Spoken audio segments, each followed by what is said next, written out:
what's up, family? This is Marseille, aka the Property Pastor, here with Kingdom Legacy Builders, where our mission is to help everyday people like you and me to build a lasting legacy for our children and our children's children using real estate investing and wealth building principles. I want to thank you for tuning in to today's video. In today's video, I'm going to be talking about renting out single rooms from a single family residence. Now, this is a great way to build cash flow. It's a great way to take advantage of a single family residence, kind of used like a multifamily property. And this is something that I've done in my portfolio when I was getting started out. And I think it is a great way for a newbie investor to start building their portfolio, to gauge and to help to protect them against some of the vacancy issues that they have starting out with a single family home. So in this video, we're going to be talking about some of the pros and cons. I'm going to do a whole series on how to actually set up your property, how to actually operate that portion of your business so that you can move forward in building that legacy for your children and your children's children. But before we dig into the pros and cons, I want to ask that you like and subscribe to this channel. Make sure you like this video, subscribe to this video and to this channel, and share it with somebody who needs to hear it. We're offering great principles to help folks to build that lasting legacy for their children and their children's children. So like I mentioned, I have several of these properties in my portfolio. I have 11 total properties in my portfolio, and 4 of my properties actually I rent out individual rooms. Now, in doing that, what I'm able to do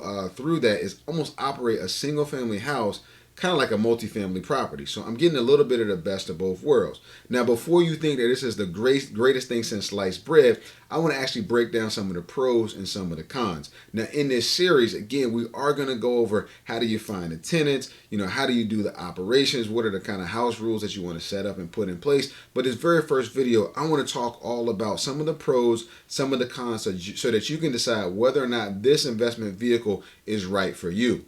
So I do have another video where I've talked about it a little bit, but today we want to dig a lot deeper, and we're going to go through in this series about how you can, what action steps do you need to take in order to build this kind of, to take a single family property and convert it into a room rental house. Now, typically there's nothing that you really have to do with your city government to set that up. You just need to make sure that you know the specific rules about how many people can stay in that house. There are some landlords that'll have 2 and 3 people in a single room, and you will actually be in violation of your city code.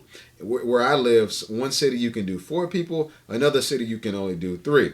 Now, I actually made the mistake of thinking that I could do more than 3 in a city where I could only do 3 people, and come to find out I was violating the city's code. That's not something that you want to do. Fortunately, in that property, I was able to still cash flow positive, so it worked out, but that's something that you definitely want to check into. So let's talk a little bit about the pros and the cons. First of all, on the positive side, I think this is a great opportunity to gain cash flow. So getting started with if you have your very first rental property, cash flow is often at a premium. Real estate investing is often called get rich slow. So one of the things that you want to be able to do is you want to make money. Now, cash flow is basically making sure that you have a positive variance between your income and all of your expenses. So with this type of investment, they typically are going to generate a higher cash flow. So let's say, for example, you got 4 rooms in your house and you're renting them all out for $500. What that means is that you're going to generate $2,000 in positive cash flow. Now, if that same property only generates for you in your market $1,100 as a single family residence, you've now got a spread of $900. Now you're thinking, man, $900 more dollars of cash flow, that's phenomenal. Sign me up. Well, it's not quite that simple, because you're going to cover the expenses as well. So we'll talk about that here in a second. But some of the other really good portions of renting out rooms, the single individual rooms, is that if you can do something called house hacking. So if you go in and you buy a property with a VA loan or FHA loan, either no or very low money down payment, you can get into a property where you're not paying a lot of money, and your 3 roommates are paying the rent for you, paying your mortgage for you. So you can house hack, live in one room, and rent out the other 3, and basically live rent free. So what that means is you can keep on stacking money, take that money that your roommates are paying for you to live, and put it to another investment. You can start working on that next payment for the next house. So you could actually live free. House hacking is a great way to get started. But you could also, if you don't want to house hack, if you got a family like me, we couldn't live in one unit, one of the rooms, and rent out the rest of our house because you got common areas and all that kind of stuff. But another great part about it is that a single family home with multiple tenants it offers great vacancy protection. What I mean by that is if you have one empty room, typically your mortgage and all your expenses are going to be taken care of by at least two tenants, sometimes three. So instead of you making profit, at least you're breaking even. If you've only got one single family house in your portfolio and somebody moves out or somebody starts paying rent, now it is a great stressor. So if you didn't do a real good job of screening tenants, you get somebody in there into a single family residence and they stop paying rent and you got to pay it. Man, that is very stressful. That is extremely stressful, especially as a first-time investor if you don't have a lot of cash reserves and all that kind of stuff. So that could be really tricky. That could be really stressful for you when you're just starting out. But renting out the individual rooms offers great vacancy protection. So if you're not making, you're basically just making less money every month if you have a vacancy with this kind of investment. So that's really some really good stuff. But there are some drawbacks to it. There are some definite drawbacks to this type of investment. So the very first drawback, and one of the most difficult portions of being a landlord, of being a real estate investment, is the tenants, right? It is the tenants. So with the tenants, instead of you having one tenant, you may have to deal with three, maybe even four tenants. So what that means is that those are three or four different sets of issues.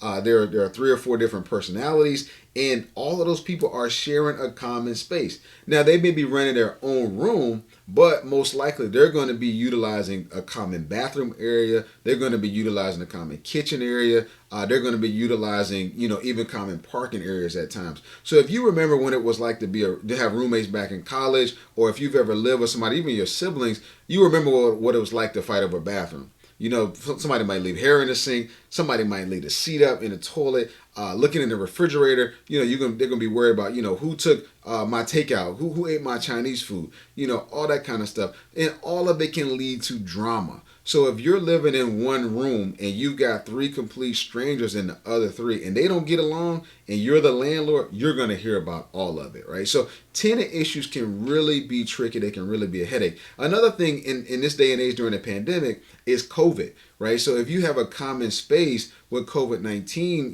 in folks with the high transmission rates, folks living under the same roof can be a risk to one another. They're touching the same surfaces, they're breathing the same air. That can be a real issue when you have a place where you're renting out the individual rooms. I know in my portfolio, I was really concerned about that.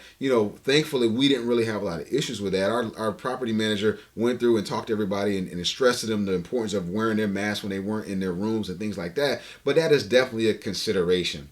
Another drawback to this type of investment is the expenses. So I gave the example of getting $2,000 of rent with this type of model versus $1,100 with the single family type of model. But one other thing that folks may not realize is that in most of these type of investments where you're renting out individual rooms is that the landlord is going to be responsible for the utilities.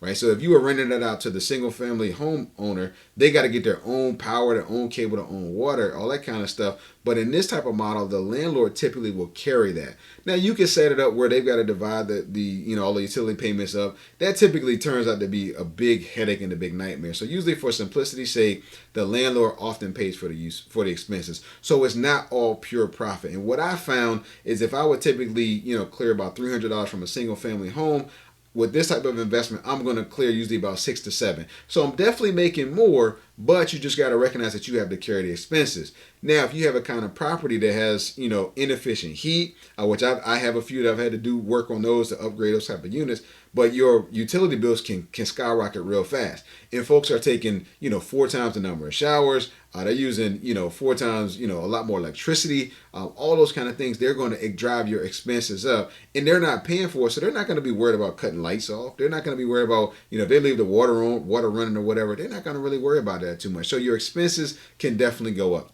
The last area that I think that is very important is repairs, right? So you're going to have one thing with this type of unit is sometimes you have higher turnover. You're not going to have a tenant that's going to want to live in a rooming house in many cases for 10 years, whereas a single family house, that tenant could stay 5, 10, even 15 years.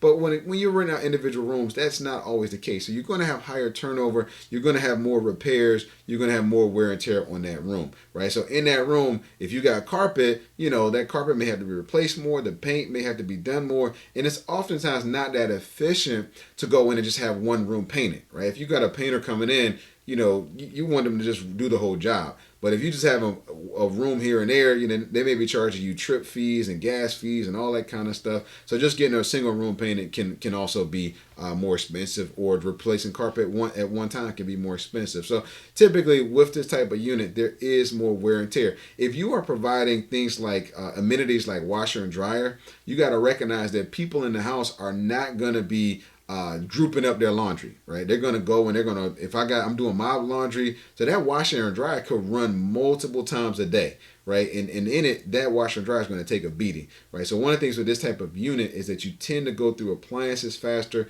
you tend to have more maintenance faster, and all those kind of things. So, but when it's all said and done, like I said, for me, I typically still make about double of what I would make with a single family house. Now on the other side, I'm also, and one benefit that I forgot earlier was that you also get the benefit of a single family home in terms of appreciation, right? So when that home appreciates over time, my single family homes always appreciate more than my multifamily homes, my small duplexes and triplexes and quads.